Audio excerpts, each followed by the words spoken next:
We begin this hour with sanctions and oil, as U.S. National Security Advisor John Bolton threatened countries who continue to do business with Venezuelan President Nicolas Maduro, saying they could face retaliation here in the United States. Meanwhile, however, China has announced its plan to bail out the oil-rich country. RT Sara Montes de Oca joins me with all of the details. Sara, China, Venezuela, they've made a pact, and the U.S. is obviously not happy about it. That's right, Scottie. Bolton and the U.S. continue their push to isolate Venezuela and remove Nicolas Maduro from power. Speaking in Lima, Peru, Bolton said Washington will impose some stiff financial sanctions on anyone who still supports the Maduro government. We're taking this step to deny Maduro access to the global financial system and to further isolate him internationally.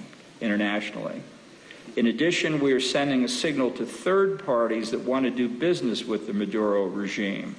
Proceed with extreme caution.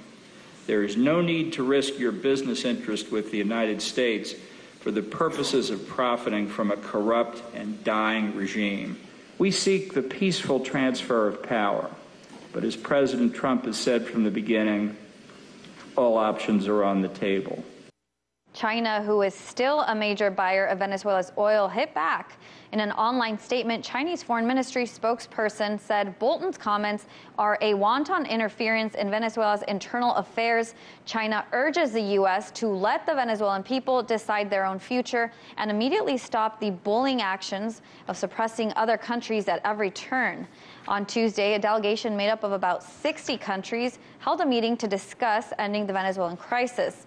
Bolton singled out Maduro's allies, both China and Russia, calling their support for Maduro intolerable. President Nicolas Maduro spoke at an event celebrating the 200th anniversary of the Battle of Boyacá, where he criticized Bolton for proposing more economic sanctions against Venezuela. The terrible and fascist John Bolton. The only thing that he thought was to propose to the President of the United States of America to sign an order for an economic, financial, and commercial blockade against Venezuela. His reaction to one of the most terrible massacres that has happened, to change the opinion of the United States in the world, was to sign an order against the very brave Bolivarian Republic of Venezuela.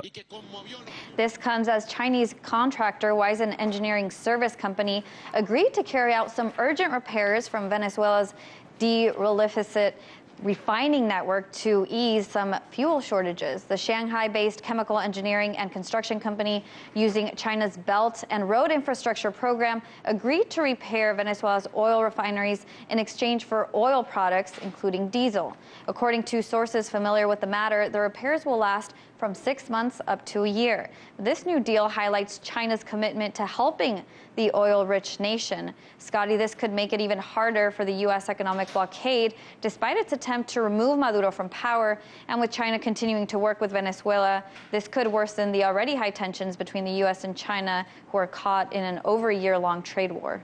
Well, and it's interesting considering I don't think China's in for this just because they think it's the right thing to do and they're standing behind Maduro's leader. Is it?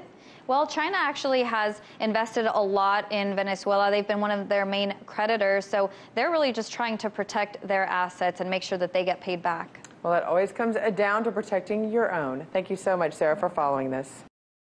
Hey YouTube, thanks for checking out our channel. We hope you enjoyed the video. We have tons of content for you just like this. For more of RT America's one-of-a-kind news and analysis, be sure to subscribe and never stop questioning more.